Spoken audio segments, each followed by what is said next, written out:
예, 우리는 2015년도 고난주간 특별 새벽 기도회를 이렇게 시작하면서 그 주제를 그리스도를 본받아라는 주제로 삼고 말씀을 전하고 있습니다. 어제 첫 번째 시간에는 주님의 인내를 본받자, 주님의 인내를 본받자 이런 내용이었습니다. 오늘도 그 연장선상이라고 할 수 있겠습니다. 같은 주제라고도 할 수도 있겠는데요. 오늘은 분노에 대해서 말씀을 드리려고 합니다. 요즘 그야말로 사람들이 분노 조절을 못하는 세상을 살고 있습니다. 그래서 여기저기에서 분노 조절 장애로 묻지마 사건들이 막 일어나고 있습니다. 본물 터지듯이 일어나고 있습니다. 그냥 몇 마디 하다가 자기도 모르는 분노가 폭발을 해가지고 주먹을 휘두르거나 칼을 휘두르거나 총을 쏘아대고 있습니다. 그래서 모두들 요즘 자기 분노 조절 장애 테스트를 해봐야 된다. 이런 말들을 많이 하고 있습니다. 여러분 어떻습니까? 제가 몇 가지 이렇게 지금 제시를 할 테니까 나는 어디에 해당되는지 한번 생각해 보시길 바랍니다. 첫 번째, 성격이 급해서 금방 흥분하게 된다. 두 번째, 남의 잘못을 그냥 넘기지 못하고 자주 부딪히거나 한마디 꼭 해야 된다. 세 번째, 화가 너무 풀리지 않으면 눈물도 나고 어찌할 바를 모른다. 네 번째, 내가 잘못을 했어도 쉽게 인정이 되지 않는다. 다섯 번째, 화가 나면 물건을 집어던지거나 폭력, 거친 언어를 쓰게 된다. 여섯 번째, 자신이 인정받지 못하면 화가 난다. 일곱 번째, 일이 생각대로 안 되면 쉽게 좌절하고 포기해버린다. 여덟 번째, 무시당하는 것 같고 억울하다는 생각이 자주 든다. 아홉 번째, 중요한 자리에서 화를 참지 못해 심하게 화를 낸 적이 있다.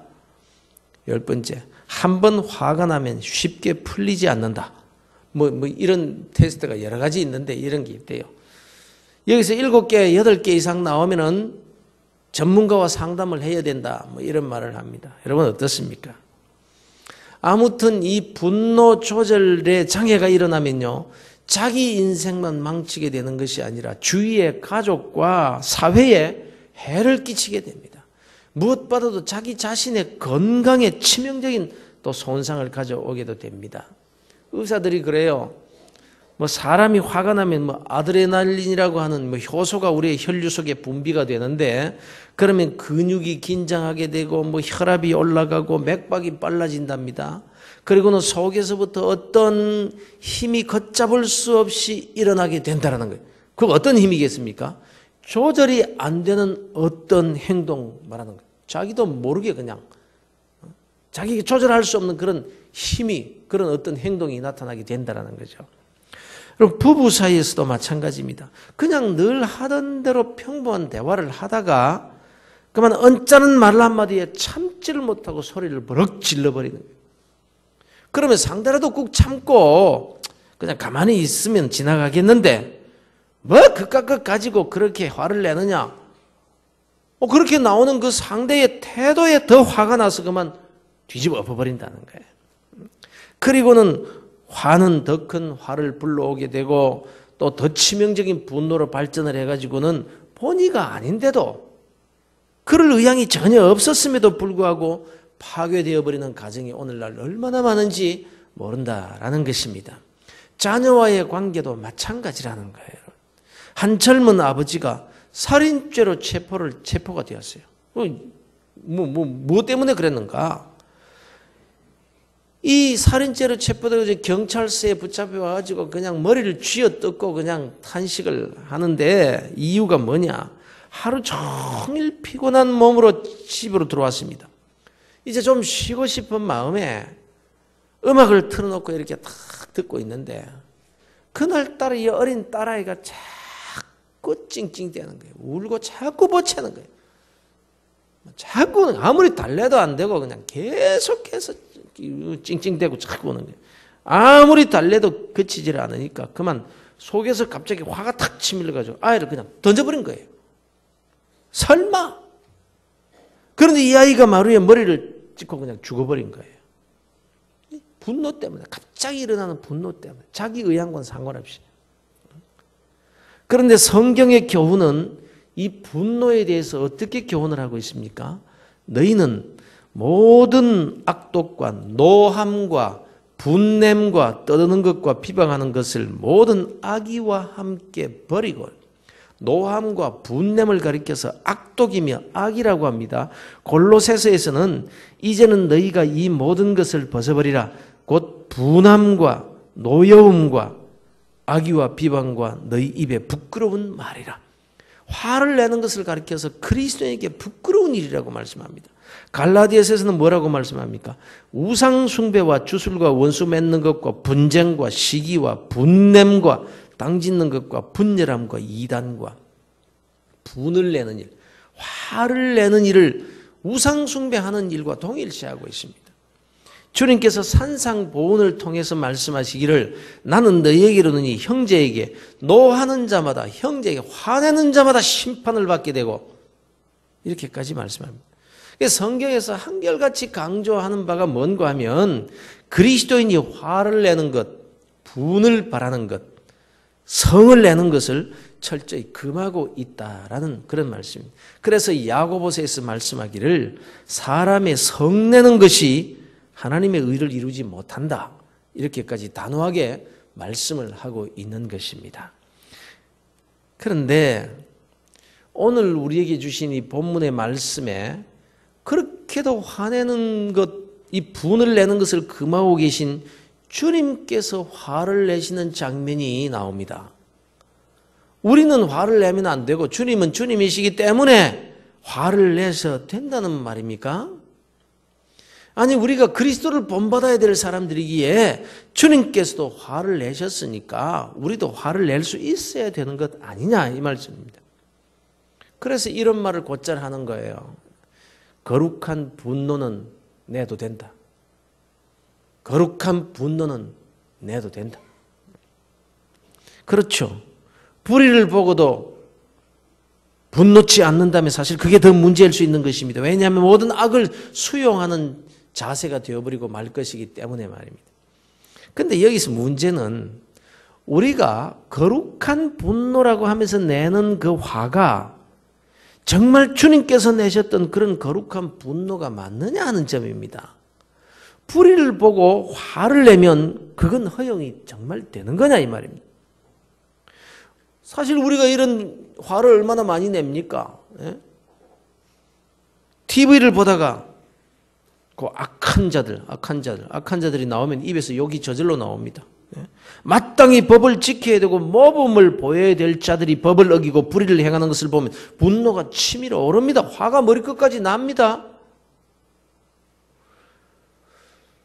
이게 정당한 분노 아닌가요? 불의를 보고 화를 내니까. 그런데 사실 화는 그렇게 냈다고 할지 이런 화 때문에 오늘날 이 세상이 이렇게 끔찍한 묻지마 사건들로 가득하다라는 거예요.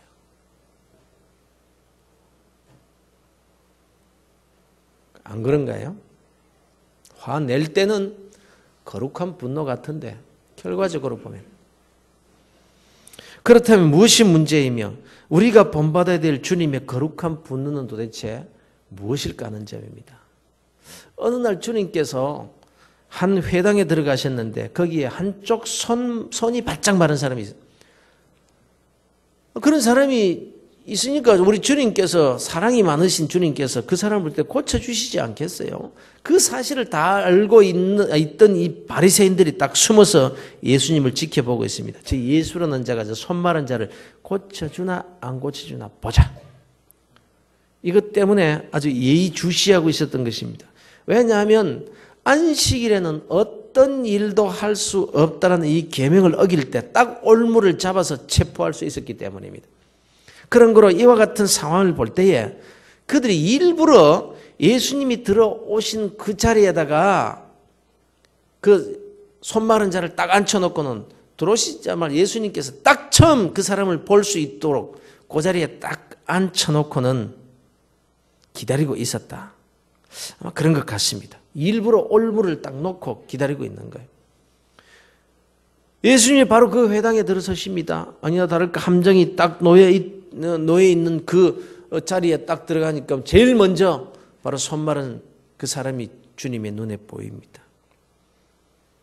그리고 주님을 올무에 묶으려고 계략을 꾸미고 숨어서 노려보고 있는 그 자들도 주님께서 다 보십니다. 주님이 다 모르시겠습니다. 다 알고 계시죠. 왜 그 불쌍한 손마른 자가 딱 주님의 눈에 딱 보이는 그 자리에 왜 앉아 있는지, 또 바리새인들이 왜 눈이 뚫어지도록 쳐다보고 있는지 우리 주님께서 다 알고 계십니다. 그래서 주님께서 그 손마른 자를 보시자 자리에 이렇게 세우십니다. 그리고는 주위를 둘러보시면서 거기 있는 모든 사람들에게 큰 소리로 질문을 하십니다. 안식일에 선을 행하는 것과 악을 행하는 일, 그리고 생명을 구하는 것과 죽이는 것, 어느 것이 옳겠느냐? 이 질문을 받은 모든 사람들이 잠잠합니다. 올무를 놓은 바리새인들도 아무 소리 못합니다. 그런데 여기서 주님은 진노하셨다는 거예요. 화를 내셨다는 거예요. 노하셨다는 거예요. 왜요? 그들의 완악함을 보시고, 그들의 완악함을 보시고. 여러분, 그러면 주님께서 사람들의 불의를 보고 사람들의 완악함 때문에 진노하셨는데 우리와는 뭐가 다른 겁니까? 우리가 이 세대의 악한 자들을 보고 분노하는 것과의 차이가 뭐냐 하는 말씀입니다. 우리는 여기에서 주님께서 분노하셨던 동기와 대상과 그리고 과정과 결과를 잘 살펴보아야 됩니다. 우리는 늘 동기와 대상만을 두고 거룩한 분노라고 생각하기가 쉽다라는 것입니다. 예, 나쁜 사람 참 많습니다, 세상에. 의롭지 못한 사람이 큰 소리를 치고 이 사회에 해악을 끼치는 자들에 대해서 화가 납니다. 내가 화를 내는 동기는 악을 싫어하기 때문입니다. 나의 정의감 때문입니다. 이 사회를 바르게 세우고자 하는 나의 선함 때문입니다. 분명히 동기는 옳습니다. 그리고 내가 화를 내는 것은 선한 사람들에 대한 화가 아니에요. 이 세상에 해를 끼치는 그 나쁜 사람들이 분노의 대상일 뿐입니다. 예. 우리도 주님께서 분을 내신 동기와 그 대상이 다르지 않다라는 거예요. 바리새인들의 악함이 예수님의 분노의 동기셨고 분노의 대상 또한 그 악한 자들이었습니다. 우리와 다를 바 없다라는 것입니다. 그러나 그 분노를 행하시는 과정과 그 결과가 무엇이냐를 살펴봐야 됩니다. 그들의 마음이 완악함을 탄식하사 노하심으로 그들을 둘러보시고 그 사람에게 이르시되 내 손을 내밀라 하시니 내밀매 그 손이 회복되었더라. 주님은 완악한 사람들 때문에 진노하십니다. 그런데 그 완악한 사람들에 대한 진노가 무엇으로 나타납니까? 이 나쁜 놈들 저주를 받을지어다. 그 자리에서 그들을 향해서 저주하거나 욕하지 않으십니다. 오히려 그들의 음흉한 계략을 다 아시면서도 올무에 걸려들 줄 다 알고 계시면서도 그 손마른 자에게 네 손을 이리로 내밀라. 그리고는 고쳐주십니다. 예, 우리도 거룩한 분노를 낼 수 있습니다. 그러나 그 분노가 거룩한 열매를 맺지 못한다면 그것은 결코 거룩한 분노일 수가 없다라는 거예요. 예수님의 분노는 결코 개인적인 감정 폭발이 아닙니다. 누구를 미워하거나 원수갑한 내 마음을 시원케 하고자 하는 그런 분노가 아니라는 거예요. 우리는 어떻습니까? 우리가 내는 분노를 살펴보십시오. 시작은 그럴듯할지 모르지만 대부분 화를 내거나 분을 내는 정당성은 분명히 있습니다. 그러나 그 분노는 내 성질, 내 감정, 내 이기심을 채우기 위해서 터뜨리는 그런 분노에 불과한 것이 아니더냐는 말씀입니다. 거룩한 분노라고 강변하지만 내 자존심, 내 지위, 내 재산, 내 명예를 지키기 위한 분노일 뿐이더라는 것이죠. 여러분, 아내에게 남편에게 왜 화를 냅니까? 당신이 화나게 했잖아. 예, 그럴 수 있습니다. 동기와 대상이 분명히 있습니다. 그런데 그것이 상대에게 원수 갚는 분노, 내 자존심을 살리고 상대를 항복시키려는 과정으로 흘러가 버리게 되고 결국 그 결과는 모두가 함께 비참하게 되어버리고 만다는. 그럼 무엇을 위해서 화를 낸 겁니까? 누구를 위해서 분을 낸 겁니까? 여기에서 성경의 교훈을 우리가 살펴보아야 합니다. 주님의 말씀의 가르침을 보십시다. 왜 오늘날 이 분노가 이렇게도 문제가 되고 있는 것입니까? 에베소서 4장에서 이렇게 말씀하고 있습니다. 우리 함께 읽어보시겠습니다. 분을 내어도 죄를 짓지 말며 해가 지도록 분을 품지 말고 마귀에게 틈을 주지 말라. 문제는요, 악한 마귀 사탄 때문입니다. 우리가 의로운 분노를 낼 수 있어요. 아니, 마땅히 악에 대해서 분노할 줄 알아야 합니다. 악을 보고도 의분이 솟지 않는다면 정말 더 큰 문제가 있는 거예요. 그런데 이 분노를 마귀가 이용을 해서 죄를 짓게 만드는 이게 문제인 거예요. 죄를 짓게. 인류 최초의 살인죄를 저지른 자가 가인입니다. 가인이 동생 아벨을 돌로 쳐 죽이는 사건이 일어납니다. 그 이유는 분노 때문입니다. 분노 때문. 가인과 아벨이 하나님께 제사를 지냈습니다. 그런데 하나님께서 아벨의 제사는 받으시고 가인의 제사는 받지 않으신 거예요. 그래서 가인이 화가 났다 이거예요. 화가 났다. 사실 의롭지 못한 분노입니다. 아니, 가인 자신이 믿음으로 제사를 드리지 못해서 하나님께서 그 제사를 받지 않았을 뿐인 것인데 왜 자기가 화를 냅니까? 그것도 그럴 수 있습니다. 죄인이니까. 우리도 의롭지 못하고 정당하지 못한 화를 우리도 가인과 같이 낼 수 있는 거예요. 그런데 일단 사람이 화를 딱 내면 마귀가 그 틈을 이용한다는 사실입니다. 여기에 심각한 문제가 있는 거예요. 우리가 이걸 명심해야 됩니다. 분을 내어도 마귀에게 틈을 주지 말라. 가인이 화를 내었을 때 상태를 성경은 이렇게 기록하고 있습니다. 가인은 땅의 소산으로 제물을 삼아 여호와께 드렸고 아벨은 자기도 양의 첫 새끼와 그 기름으로 드렸더니 여호와께서 아벨과 그의 제물은 받으셨으나 가인과 그의 제물은 받지 아니하신지라. 가인이 몹시 분하여 안색이 변하니 화가 났다 이거예요. 화가 났다. 하나님께서 가인에게 그래서 이렇게 말씀하십니다. 가인아, 네가 왜 화를 내느냐? 화낼 수 있죠. 뭐. 죄인인데. 그런데 죄가 문에 엎드려 있느니라. 죄가 너를 원하지만 너는 죄를 다스려야 된다. 하나님께서 가인에게 그렇게 말씀하십니다. 죄가 너를 원하고 있다. 그러나 너는 죄를 다스려야 돼. 분노의 문 앞에는요, 언제나 죄가 엎드려 있다는 거예요. 마귀가 딱 대기하고 있는 거예요. 화를 내기를 기다리고 있으면서 말이에요. 아래 윗집에 살면서 소음 문제로 옥신각신하다가 서로가 화를 내기 시작하면 걷잡을 수 없게 되더라는 거예요. 딱 분노의 문 앞에 마귀 사탄이 엎드려서 화를 내기를 딱 기다리고 있다가 냈다 하면 이웃에게 칼을 휘둘러서 살인의 죄까지 짓게 만들어버리는 것. 내가 악해서, 사람은 다 악하죠. 그러나 악하게 만드는 그 주범이 누구냐? 마귀 사탄이래요. 마귀 사탄. 별것도 아닌 일에 부부가 티격태격합니다. 화를 낼 수 있죠.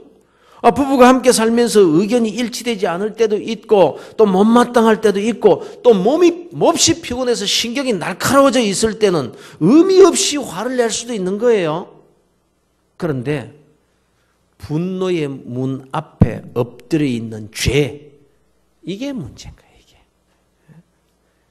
분노는 상대에게 뿐만 아니라 나 자신에게도 깊은 상처를 남기게 됩니다. 화가 나서 그냥 한마디 내뱉은 그 말 때문에 그 삶에 미치는 영향이 가족 간에 돌이킬 수 없는 간격이 생길 수도 있고요.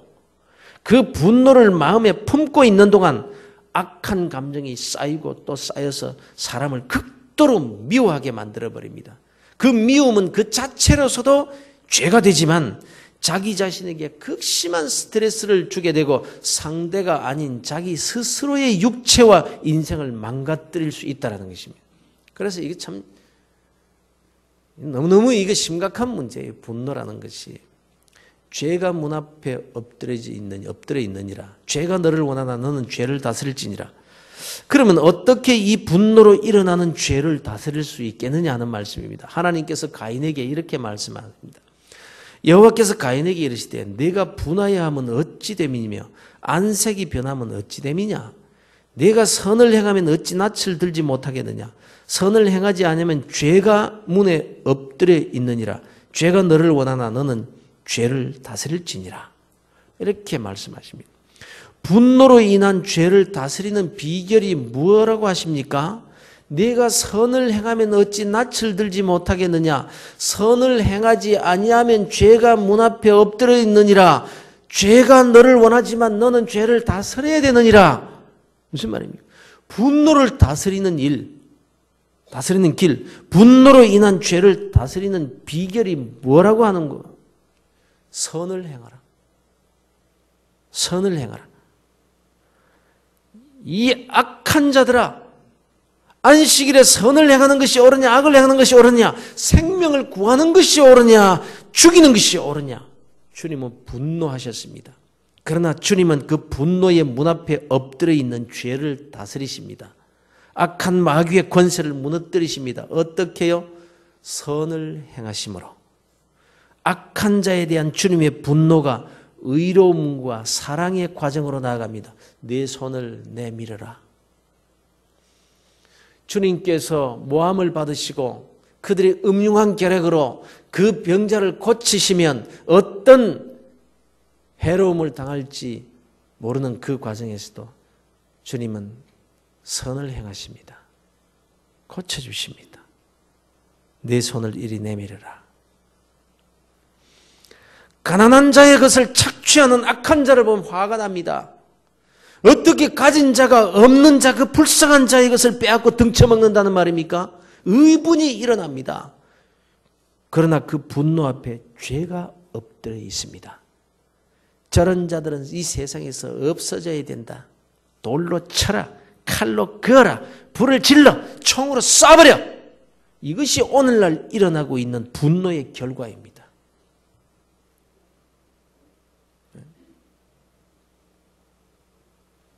이걸 사회학적으로나 의학적으로 분노 조절 장애라고 합니다. 그러나 죄인의 본질적인 문제이며 영적 전쟁에서 분노의 문 앞에 엎드려 있는 죄를 다스리지 못해서 일어나는 그 이름을 우리가 알아야 된다는 거예요.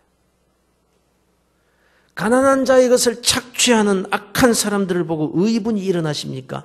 그들을 향해서 돌을 던지지 마시고 내 가까이에 있는 누구에게 내가 가진 것을 나누어 주라는 거예요. 너희들은 그렇게 사기를 치고 너희들은 그렇게 가난한 자를 없이 여기지만 나는 그들을 돌보겠노라. 선을 행하십시오. 이 말씀인가? 악한 자가 악한 말로 나를 분노케 합니까? 죄가 분노의 문 앞에 엎드려 있습니다. 그래서 그 죄를 다스려야 된다고 합니다. 즉 나도 악한 말로 그를 비난하고 뒤에서 저주할 것이 아니라 선을 행하라. 그래. 너는 그래도 나는 칭찬하리라. 누군가를 격려합니다. 따뜻한 말로 위로해 줍니다. 여기저기서 비난하는 말과 수근수근 되는 말이 많이 들려올 그때 나는 누군가를 위해서 축복하고 누군가를 위로합니다. 죄가 너를 원하나 너는 죄를 다스릴지니라. 또 분노의 문 앞에 엎드려 있는 죄를 다스리는 비결이 뭐라고 합니까? 분을 내어도 해가 지도록 분을 품지 말라. 여러분, 우리가 어떻게 끓어오르는 분노를 참을 수가 있겠으며 어떻게 품지 않고 그 분노를 내 속에서 꺼내서 던져버릴 수가 있겠습니까? 어떤 부부는 부부싸움을 하면 3일씩 일주일씩 가는 부부가 있어요. 아이고 목사님 그런 말씀 마십시오. 우리 부부는 보통이 한 달입니다. 와우, 한 달. 지옥이 따로 없는 거죠. 무엇을 위해서? 무엇을 위해서 그렇게 분을 품고 살아야 하는 가? 누구를 위해서요? 결국 분을 품고 산다는 것은요, 생각의 작용인 게 생각의 작용. 생각. 내가 시집 와서 애 낳고 이렇게 고생을 하는데 내가 실수 좀 했다고 나한테 어떻게 그럴 수 있어? 괘씸한 생각이 납니다. 생각하면 생각할수록 분노가 치밀어 오릅니다. 그러고 보니까 지난번에도 그랬더라는 것이 또 생각이 납니다. 생각해 보니까 이건 습관입니다. 생각해 보니까 나를 무시하는 게 아주 틀림이 없습니다. 하룻밤 지나고 나니까 화가 더 치밀어 오릅니다. 아니 잘못했다고 싹싹 빌어야 할 처지에 오히려 똥낀 놈이 썩낸다고 자기가 더 말을 안 합니다. 좋다, 두고 보자.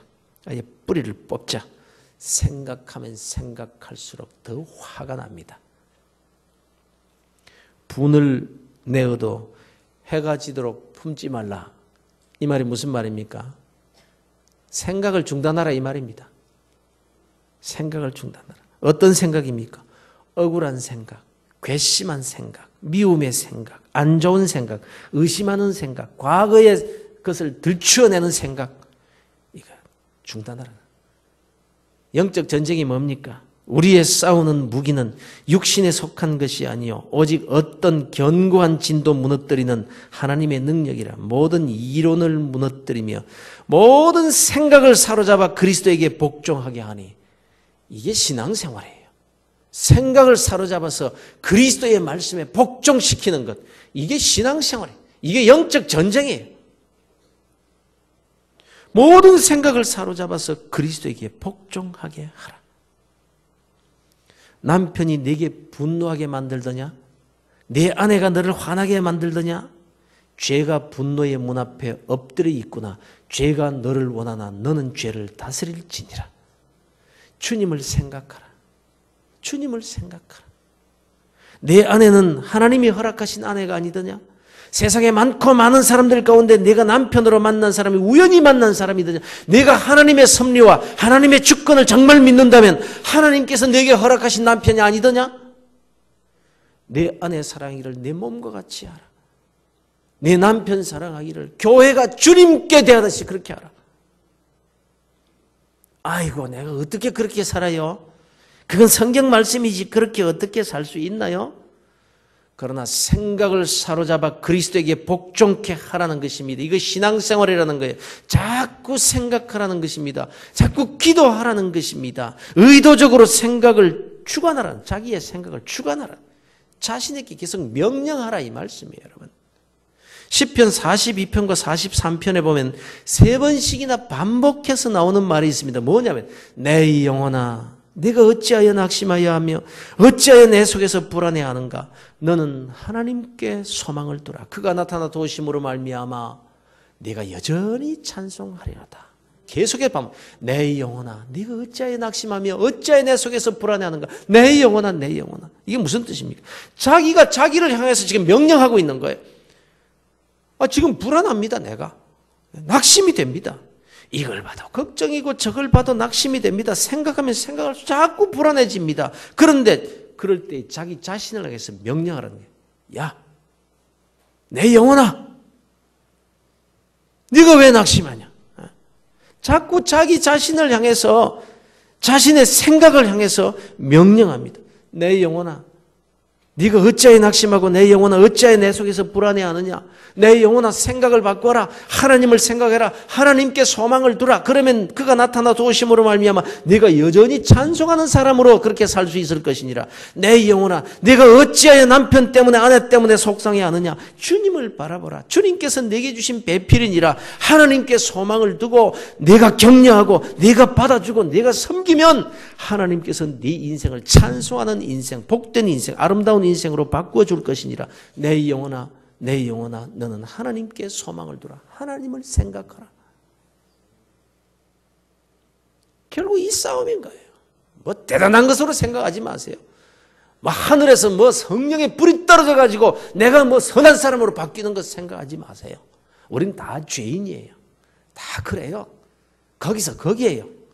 그러나 우리가 성령의 사람이라면, 우리가 하나님의 사람이라면 하나님의 말씀을, 우리가 하나님의 말씀을 내 교훈 생명의 말씀으로 받아서 그 말씀에 순종하여 사는 삶이란 어떤 것인가? 이거예요. 생각이에요. 생각의 훈련. 분을 내어도 저녁까지 분을 품지 말라는 말씀은 곧 생각을 바꾸라는 뜻이고, 내 생각을 사로잡아 주님께 복종시키는 순종의 삶을 말하는 것입니다. 여러분 우리가 분을 낼 수 있습니다. 그러나 언제나 이 점을 생각하십시오. 그 분노의 문 앞에는 죄가 엎드려 있다. 그리고 우리는 죄를 다스려야 될 사람이다 하는 것을 기억하셔야 된다라는 것입니다. 사랑하는 성도 여러분, 고난주간입니다. 주님은 날 위해 십자가를 지셨습니다. 모욕을 참으셨습니다. 분노하실 일에 분노하지 않으시고 인내하셨습니다. 악한 일에 대해서 분노하셨을 때는 분노의 문 앞에 엎드린 죄를 다스리고 선을 행하셨습니다. 분노를 터뜨려 누군가에게 복수하는 것이 아니라 오히려 죄를 다스려 선을 행하셨습니다. 손 마른 자를 고쳐주셨습니다. 축복하셨습니다. 그리고는 저와 여러분에게 성령님께서 이 시간 말씀하십니다. 너희도 그리스도를 본받으라. 그리스도를 본받으라고. 내 속에 있는 분노를 다스려서 아내에게, 남편에게, 부모님에게 선을 행하는 이 작은 실천이 곧 그리스도를 닮는 위대한 신앙의 길임을 여러분 잊지 않고 살아갈 때 우리 인생의 전체가 그런 삶 하나하나가 보태어져서 우리 인생의 모든 전체가 거룩한 그리스도를 본받는 삶이 된다는 것을 기억하시기를 바라고, 여러분 분노의 문 앞에 엎드려 있는 죄를 다스릴 수 있는 복된 그리스도인들 다 되시기를 우리 주 예수 그리스도의 이름으로 축원합니다.